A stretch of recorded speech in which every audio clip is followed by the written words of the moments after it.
பிரியாணி செய்ய போகிறேன். அது கிட்ட இல்லை, புதுசாக இருக்குல்ல, எனக்கு தான் எப்படி வருமோ.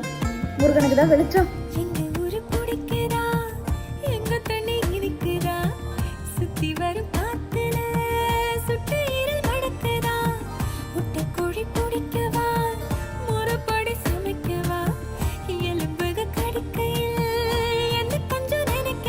பற்றாத குறையினால்